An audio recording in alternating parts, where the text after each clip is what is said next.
Hi friends, welcome back to our channel. Friends, ఎవరైనా కొత్తగా ఈ వీడియోని చూస్తున్నట్టయితే ప్లీజ్ సబ్స్క్రైబ్ చేసుకోండి. అలాగే వీడియోస్ని ఫస్ట్ నుంచి కూడా చూడండి, లేదంటే అసలు అర్థం కాదు. ఎందుకంటే కంప్లీట్ జిఏఎం ఇది అస్సలు సంబంధం ఉండదు, డిఫరెంట్ స్టోరీ అనమాట.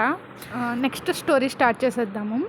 రిషి వాళ్ళ లీగల్ టీం నుండి ఎటువంటి కాల్స్ రావన్నమాట. సో వసు వాళ్ళని అప్రోచ్ అవ్వలేదని అర్థమైపోతుంది రిషికి.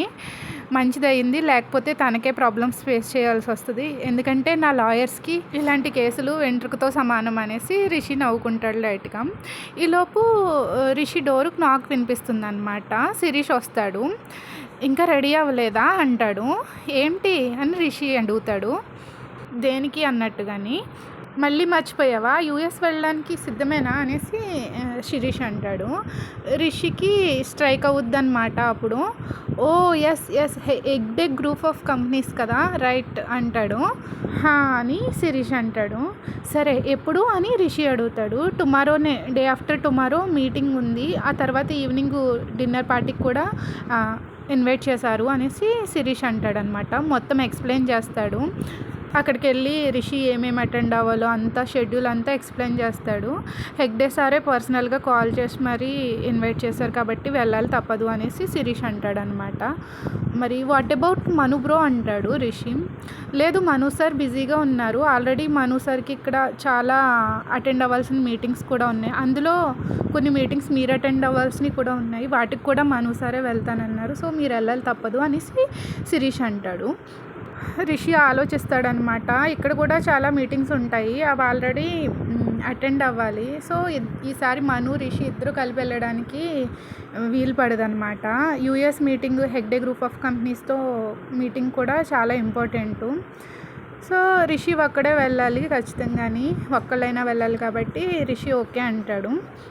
సరే, లాస్ట్ టైం నీకు అప్పచెప్పిన పని ఎంతవరకు వచ్చింది అని రిషి అడుగుతాడు. శిరీష్ స్మైల్ ఇచ్చి ఇలా అంటాడు. హెగ్డే సార్ తన బిజినెస్ని ఇండియాలో కూడా స్టార్ట్ చేద్దామని ప్లాన్ చేస్తున్నారు.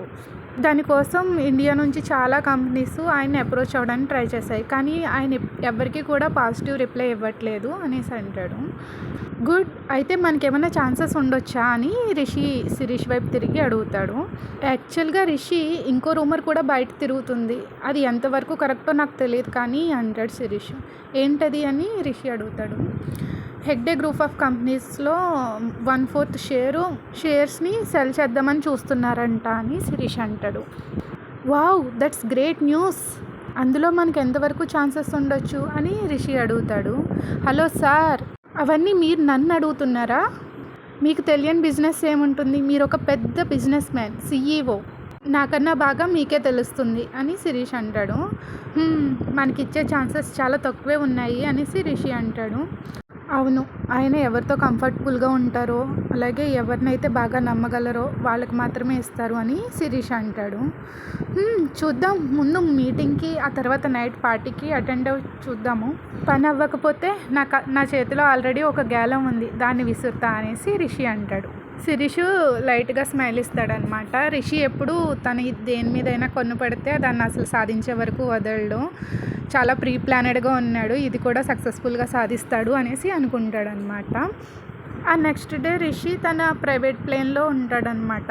మీటింగ్కి అటెండ్ అవ్వడానికి యూఎస్ వెళ్తాడు. తనతో పాటు శిరీష్ 5 బాడీ గార్డ్స్ ఉంటారు. రిషి ఇలా అనుకుంటాడనమాట, ఈ బిజినెస్ నాకు చాలా ఇంపార్టెంట్. ఈ మీటింగ్తో పాటు ఇంకొక ఇంపార్టెంట్ వర్క్ కూడా ఉంది. నేను నా లైఫ్లో చాలా మిస్ అవుతున్న ఒక పర్సన్ని మీట్ అవ్వడానికి వెళ్తున్నాను. తనని చూసి 22 ఇయర్స్ అయ్యింది. మిస్టర్ హెగ్డే బిజినెస్ డీల్ ఒప్పుకోకపోతే నేను వాడదామన్న గ్యాలం తనే అని రిషి అనుకుంటాడనమాట. ఆ నెక్స్ట్ డే నైట్ ఒక పెద్ద హోటల్లో గ్రాండ్ పార్టీకి అటెండ్ అవుతారనమాట. నైట్ 8 o'clock అవుతుంది. పార్టీ నిజంగా చాలా రిచ్ ఉంటుంది ఫుల్గా. రిషి డ్రింక్ చేస్తూ ఉంటాడు, శిరీష్ ఏమో లైట్గా డ్రింక్ చేస్తూ ఉంటాడు. ఏమైంది అలా చేస్తున్నావు అనేసి రిషి అడుగుతాడు. మీకు తెలుసు కదా, నేను పార్టీస్లో ఎక్కువ తాగను అనేసి. మీరు తాగేసి ఏం చేసినా వెనకాల నేను ఉంటాను మిమ్మల్ని తీసుకురావడానికి. అదే నేను ఫుల్ తాగితే మీకన్నా వరస్ట్గా బిహేవ్ చేస్తాను. నేను ఏ హోటల్ రూమ్లో ఉన్నానో ఎవరు వెతుకుతారు నా కోసం, నన్ను వదిలేసి నువ్వు వెళ్ళిపోతావని శిరీష్ నవ్వుతాడు. యెస్. రైట్ అనేసి రిషి అంటాడనమాట. ఎందుకంటే రిషికి ఏదైనా కాంట్రోవర్షియల్ ప్రాబ్లమ్స్ ఇలాగ న్యూస్ రిపోర్ట్స్ ఇవన్నీ ఉన్నాయంటే ఫస్టు రిషిని అందులోంచి తప్పించేది శిరీష్ ఒక్కడే. అసలే రీసెంట్ న్యూస్‌లో రిషి బాగా ఉంటాడనమాట. చాలామంది అమ్మాయిలతో తిరుగుతున్నట్టు గట్టని. నేనేం చెయ్యను శిరీష్. నా తప్పేం లేదు. నిజం చెప్పాలంటే వాళ్ళే నా వెనకాల పడుతున్నారు. Stupid girls. యాక్చువల్‌గా నాకు అలాంటి అమ్మాయిలంటే అసహ్యం. శిరీష్ నీకోటి చెప్పనా? ఎప్పుడైనా సరే ఒక అమ్మాయితో బయటకు వెళ్ళానంటే అట్లీస్ట్ ఒక్క అమ్మాయి అయినా ఇది చెప్తుందేమో అనేసి వెయిట్ చేస్తాను అని రిషి అంటాడు. ఏంటది అని శిరీష్ అంటాడు. నేను వెళ్ళిన ప్రతి అమ్మాయి ఈ అమ్మాయి అయినా సరే నీతో పడుకోవడం ఇష్టం లేదు, నీకు పార్ట్నర్గా అవ్వాలని ఉందేమో అనేసి అంటుందని వెయిట్ చేస్తాను. కానీ ఆ స్టూపిడ్ గర్ల్స్ ఏం చేస్తారో తెలుసా? వాళ్ళకి నా నుంచి అన్నీ కావాలి. మనీ, నేమ్, ఫేమ్, సెక్స్, అంతే. వాళ్ళకి లవ్ వద్దు. ఎలాంటి లైఫ్ మనది అసలు? ఫిజికల్ రిలేషన్షిప్లో ఉంటే అది లవ్ ఎలా అవుతుంది? లవ్కి ఫిజికల్ రిలేషన్షిప్ అసలు ఫస్ట్ ప్రియారిటీ కానే కాదు. నీకు కూడా తెలుసు నేను ప్లే బాయ్ లాగే ఏం పుట్టలేదు. సిచ్యుయేషన్స్ అలా మార్చేసినాయి నన్ను. చాలామంది అమ్మాయిలతో వెళ్ళాను కానీ ఏ అమ్మాయి కూడా నన్ను ఇంప్రెస్ చేయలేదు. ఒక్క అమ్మాయి అయినా సరే మేము ఇద్దరం కలిసి పడుకోకముందు నాకు నీ ప్రేమ కావాలి రిషి, నీ బాడీ కాదు అనేసి అంటుందేమో అని చూసా. అలా అనే అమ్మాయి ఒక్క అమ్మాయి ఉన్నా సరే నేను ఆ క్షణమే ఆ అమ్మాయి మెడలో తాళి కట్టేస్తాను. కానీ వాళ్ళు అలా చేయరు. మేమిద్దరం చేసిన తర్వాతే ఐ లవ్ యూ, నాకు నువ్వు కావాలి అంటారు. అదొకటేనా వాళ్ళకి కావాల్సింది? ప్రేమ అంటే అదేనా? మేమిద్దరం కలిసిన తర్వాత ఐ లవ్ యూ చెప్తే అది నాకు అస్సలు ఇష్టం ఉండదు. అందుకే వాళ్ళందరినీ నా నుంచి దూరంగా తరిమేస్తుంటాను. కొంచెంమంది అమ్మాయిలు అయితే ఏడుస్తూ ఉంటారు. అయినా సరే నాకు కనీసం జాలి కూడా కలగదు అలాంటి అమ్మాయిని చూస్తుంటే. ఎందుకో తెలుసా? అదంతా ఫేక్ క్రొకోడైల్ టీయర్స్. ఏ క్షణం అయితే వాళ్ళు నాతో పాటు నా బెడ్ మీద పడుకుంటారో అప్పుడే నాకు వాళ్ళు ప్రాస్టిట్యూట్స్ కింద కనిపిస్తారు. వీళ్ళందరినీ చూసి నాకు అమ్మాయిలంటే రెస్పెక్ట్ పోయింది శిరీష్. ఈ ఇడియట్స్ మనీ కోసం వాళ్ళ శరీరాన్ని అమ్ముకుంటున్నారు అని రిషి అంటాడు. ఈలోపు హెగ్డే వస్తారనమాట.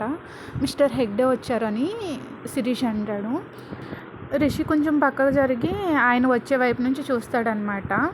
రిషికి రోజు మీటింగ్లో అనుకూలంగా జరగదు. యాక్చువల్గా మిస్టర్ హెగ్డే వస్తారనుకుంటారు. తనకేదో వర్క్ ఉండి తన CEO విశాల్ని పంపిస్తాడనమాట. మిస్టర్ హెగ్డే గ్రూప్ ఆఫ్ కంపెనీస్కి ఓనర్ అనమాట. పెద్ద బిజినెస్ మ్యాను. ఆయనకి చాలా బిజినెసెస్ ఉన్నాయి, ఆల్ ఓవర్ ద వరల్డ్లో ఉన్నాయి. ఎస్పెషల్గా shopping malls, complexes, villas, hotels, resorts, ships, building అన్నీ ఉన్నాయన్నమాట. అన్ని రంగాల్లోని తన బిజినెస్ ఉంటుంది. రిషి కూడా అన్నిటిలోని కూడా ఎంటర్ అవుదామని చూస్తాడనమాట. ఒక మంచి అవకాశం కోసం ఎదురు చూస్తూ ఉంటాడు. కరెక్ట్గా మిస్టర్ హెగ్డే ఇప్పుడే తన షేర్స్ని అమ్ముదామని చూస్తున్నాడు కాబట్టి ఒక్కసారిగా అన్నిటిలోనికి ఎంటర్ అవ్వడానికి రిషికి మంచి ఆపర్చునిటీ అనమాట. సో ఇలాంటి ఛాన్స్ని ఎలా వదులుకుంటాడు? మిస్టర్ హెగ్డే వస్తుంటే తన పక్కన ఇద్దరు ఉంటారనమాట ఉమెన్స్. ఒకళ్ళేమో మిడిల్ ఏజ్, ఇంకొకళ్ళేమో ఒక బ్యూటిఫుల్ అమ్మాయి ఉంటుంది. తను ఎర్లీ 20s అనమాట, 25 అలా ఉండొచ్చు. చాలా స్టన్నింగ్ ఉంటుంది, ఫుల్ వైట్ ఉంటుంది. తను నవ్వుతూ గెస్ట్స్తో మాట్లాడుతూ ఉంటే రిషికి హార్ట్ ఒక్కసారిగా స్కిప్ అవుతుందనమాట. చాలా బ్రీత్ టేకింగ్ ఉంటుందన్నమాట. ఎవరు తను అనేసి అడుగుతాడనమాట శిరీష్ షోల్డర్ మీద చెయ్యేసి రిషి. ఎవరు అని శిరీష్ అంటాడు. ఆ అమ్మాయి మిస్టర్ హెగ్డే పక్కన ఉంది కదా రైట్ సైడ్, తను అనేసి రిషి నయంగా అడుగుతాడు అనమాట. కొంచెం శిరీష్ ఏం అర్థం కానట్టు ఎవరు అని అడుగుతుంటే అసలు రిషి ఏ ఏజ్ అమ్మాయి గురించి అడుగుతాడు. సరే, ఇంకెవరు? Mister Hegde daughter miss Vasudhara Hegde అంటాడు. రిషికి అలా ఉండిపోతాడనమాట వసుధారా హెగ్డే అనగానే. వాళ్ళు రిషి వైపే వస్తూ ఉంటారు. ఈలోపు శిరీష్ ఎక్స్ప్లెయిన్ చేస్తాడు. అతని పక్కన వాళ్ళ వైఫ్, అతనేమో వాళ్ళ సన్ అనేసి చెప్తాడనమాట శిరీష్. వెయిట్ వాళ్ళ వైఫా అని రిషి అంటాడు. సెకండ్ వైఫ్ అని శిరీష్ అంటాడు. రిషి వైపు తిరిగి ఒక కన్నింగ్ స్మైల్ ఇస్తాడనమాట. నాకు తెలుసు నీ దగ్గర గ్యాలం ఉందనగానే నాకు అప్పుడే అర్థమైంది అది మిస్టర్ హెగ్డే డాటర్ వసుధారా హెగ్డే గురించి అయి ఉంటుంది అనేసి. అందుకే నేను వాళ్ళ ఫ్యామిలీ హిస్టరీ కూడా తెలుసుకున్నాను. ఆయనకి ఆవిడ సెకండ్ వైఫ్. సో తన పక్కన ఉన్న అబ్బాయి మిస్టర్ హెగ్డే కొడుకు కాదు, ఆవిడకి ఆల్రెడీ వేరే హస్బెండ్తో పుట్టిన కొడుకు. నాకు ఈ వసుధారా హెగ్డే గురించి మాత్రం ఫుల్ ఇన్ఫర్మేషన్ దొరకలేదు. ఎందుకంటే మీడియా కూడా రిస్ట్రిక్షన్స్ బాగా పెట్టేశారు. అసలు ఆ అమ్మాయిది ఒక్క ఫోటో కూడా ఎప్పుడు బయటకు రాలేదు. తను ఎలా ఉంటుందో ఎవరికి తెలియదు. ఇలా మీటింగ్స్కి అటెండ్ అయిన వాళ్ళకి మాత్రమే తనకు తెలుస్తుంది. మనోజ్ తన సెకండ్ వైఫ్ కొడుకు కాబట్టి, హెగ్డే సార్ ఓన్ బ్లడ్ కాదు కాబట్టి మొత్తం టోటల్ బిజినెస్ ఆస్తి మొత్తానికి వారసురాలు వసుధారా హెగ్డే మాత్రమే. గోల్డెన్ గర్ల్ అనేసి శిరీష్ నవ్వుతాడు. సో హెగ్డే గ్రూప్ ఆఫ్ కంపెనీస్కి వారసురాలు మిస్ వసుధారా హెగ్డే అన్నమాట అనేసి రిషి పైనుంచి కిందకి చూస్తాడనమాట వసుధారని. శిరీష్ చూసి, అలా చూడకు, ఆ అమ్మాయి ఏమీ సింగిల్ కాదు, నీకు అంత ఈజీగా పడదు. ఎందుకంటే తన పక్కన చూసావా, Hegde group of companies CEO mister Vishal.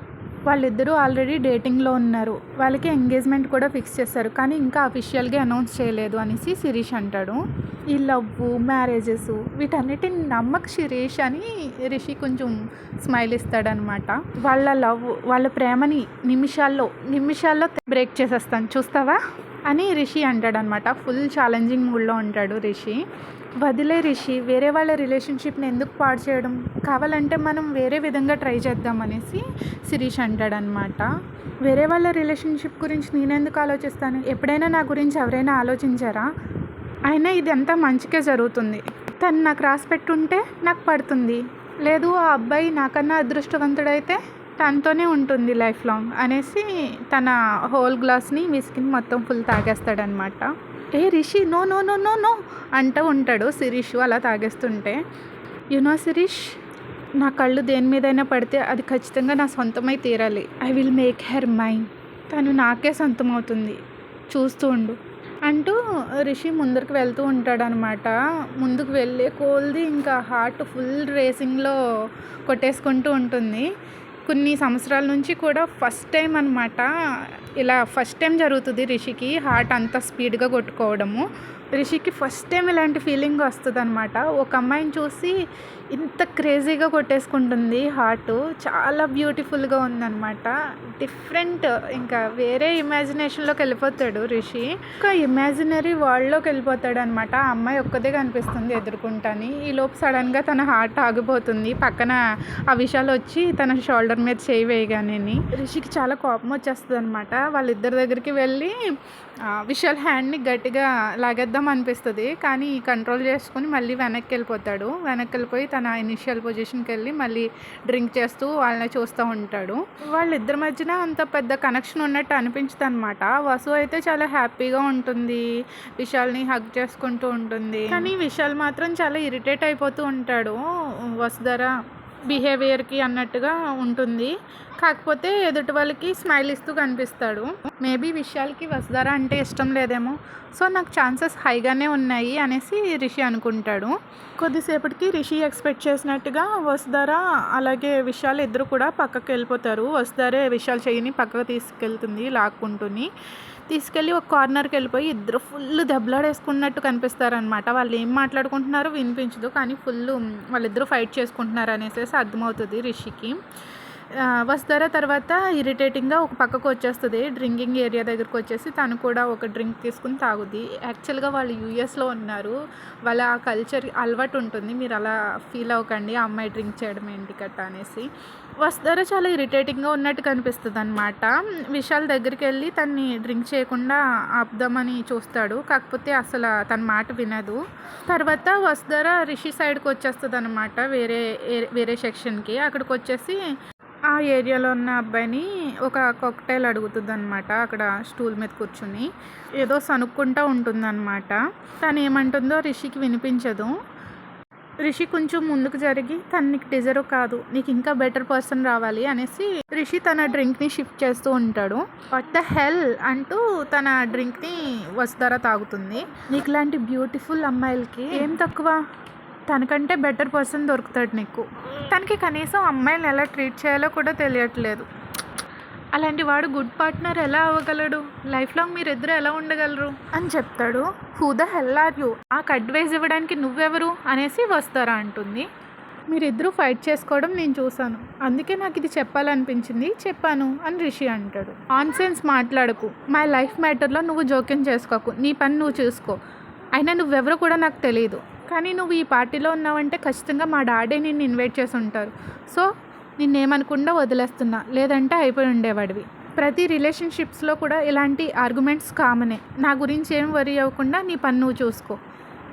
అప్పుడు రిషి మనసులో ఇలా అనుకుంటాడు, వావ్, ఫస్ట్ టైం ఒక అమ్మాయి తనకి లెక్చర్ ఇవ్వడం వింటున్నాడు అనేసి అనుకుంటాడనమాట. నువ్వే కనుక నా గర్ల్ ఫ్రెండ్ అయి ఉంటే ఖచ్చితంగా నేను నీతో అలా ఫైట్ చేసి ఉండేవాడిని కాదు. ఈవెన్ చిన్న చిన్న ఆర్గ్యుమెంట్స్ కూడా చేయను. Do you know why beautiful అనేసి కొంచెం రొమాంటిక్గా అడుగుతాడనమాట, ఫ్లర్టీగా అంటాడనమాట. వసుధర ఏం మాట్లాడదు, క్యూరియస్గా రిషి ఏం చెప్తాడా అనేసి రిషి వైపే చూస్తూ ఉంటుంది. ఎందుకంటే నా గర్ల్ ఫ్రెండ్ని నేను ఎలా ట్రీట్ చేయాలో నాకు బాగా తెలుసు. To be frank Miss Vasudhara Hegde, నేను ఈరోజు ఫస్ట్ టైం నేను చూశాను. నేను చూడగానే నేను ఫ్లాట్ అయిపోయా.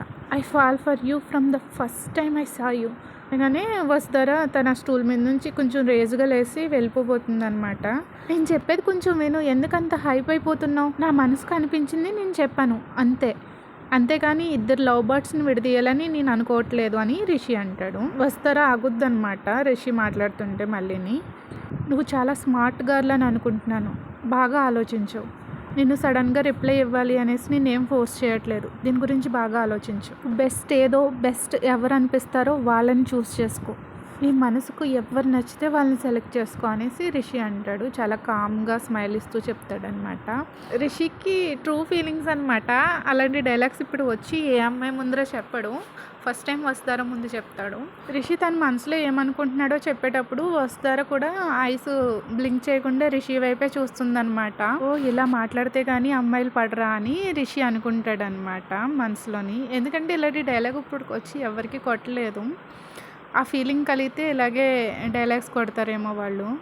ఇప్పటి వరకు రిషి ఎవరితో తిరిగినా కానీ ఫస్ట్ మీట్ అయిన వెంటనే వాళ్ళు ఫస్ట్ చేసేది బెడ్ మీదకి వెళ్ళడమే. ఎప్పుడు కూడా రిషి తన మనసులో మాటలు ఎవరికి చెప్పలేదు. ఆ ఎదుర్కొంటూ ఉన్న అమ్మాయి ఏమైనా చెప్పుద్దేమో అని వెయిట్ చేసేవాడు. వాళ్ళు కూడా డెస్పరేట్ ఉండి వాళ్ళు అనమాట, ఎప్పుడు బెడ్ మీదకి వెళ్దామా అనేసి. అలాంటి అమ్మాయిలు చూసి రిషికి అసహ్యం వేసేసింది అమ్మాయిలంటే. కానీ తిను రిషి చెప్పాను కదా, ఫస్ట్ లవ్ రిషికి 22 years అయింది తిన్ని చూసి. తన మనసులో ఆ చిన్న అమ్మాయి గురించి ఉన్న ఫీలింగ్స్ని ఇన్నాళ్ళకి చెప్పగలిగాడు అనమాట రిషి. అసలు ఎవరు నువ్వు అని వసుధర అడుగుతుంది. హలో మిస్టర్ భూషణ్ అనేసి ఈలోపు ఒక వాయిస్ వినిపిస్తుంది. మిస్టర్ హెగ్డే వస్తాడనమాట. తన వెనకాలే తన వైఫ్ కూడా వస్తుంది. So good to see you here అని చెయ్యి ముందరికి చాపుతాడు షేక్ హ్యాండ్ ఇవ్వడానికైనా. సేమ్ హియర్ మిస్టర్ హెగ్డే అనేసి రిషి కూడా షేక్ హ్యాండ్ ఇస్తాడనమాట. ఐఎమ్ రియల్లీ సారీ రిషి, నాకు కొంచెం హెల్త్ బాగోక పర్సనల్గా మీటింగ్కి అటెండ్ అవ్వలేకపోయాను అనేసి హెగ్డే అంటాడనమాట. ఆ అపాలజీ చాలా జెన్యూన్గా సిన్సియర్గా అనిపిస్తుంది రిషికి. ఇప్పటి వరకు అయితే కొంచెం గ్రడ్జ్ ఉందన్నమాట. అసలు ఆ మీటింగ్కి రాకుండా సీఈఓని ఎందుకు పంపించారు, ఆయన డైరెక్ట్గా రావచ్చు కదా అనేసి. సో అది వదిలేస్తాడనమాట. ఆయన సిన్సియర్గా అనిపిస్తాడు. రిషి బిజినెస్లోకి ఎంటర్ అయ్యేసరికి కిడ్ అనమాట. చాలా స్మాల్ ఏజ్లోనే బిజినెస్లోకి ఎంటర్ అవుతాడు. మను కండిషన్ కూడా ఏం పెద్ద బాగోదు ఆ టైంలోని, ఇద్దరు ఈక్వల్గానే ఉంటారు. ఆ టైంలో మనుకు కూడా తన కొంచెం డిఫికల్ట్ కండిషన్లో ఉన్నాడనమాట. తన పర్సనల్ ప్రాబ్లమ్స్ని ఫేస్ చేస్తూ ఉంటాడనమాట లైఫ్లో. ఆ ఛాలెంజెస్ని అన్నింటినీ ఎదుర్కొంటూ ఇద్దరు ఈ స్టేజ్కి వస్తారు. ఇప్పుడు ఆ టైంలో ఎవ్వరు కూడా వాళ్ళకి హెల్ప్ చేయడానికి ఏ ఒక్కళ్ళు కూడా ముందుకు రాలేదన్నమాట.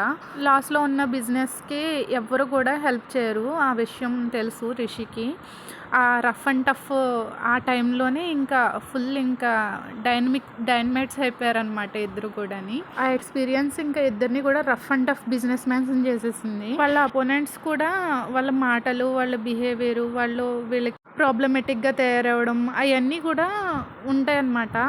కానీ వాళ్ళందరికన్నా కూడా మిస్టర్ హెగ్డే చాలా డిఫరెంట్గా అనిపిస్తాడు, చాలా సిన్సియర్గా అనిపిస్తాడు. రిషికి నచ్చుతాడు అనమాట బాగా. చాలా సిన్సియర్ పర్సను, ఎథిక్స్ అవి మారల్స్ అన్ని వాల్యూస్ ఉంటాయి అనమాట ఈయన దగ్గర.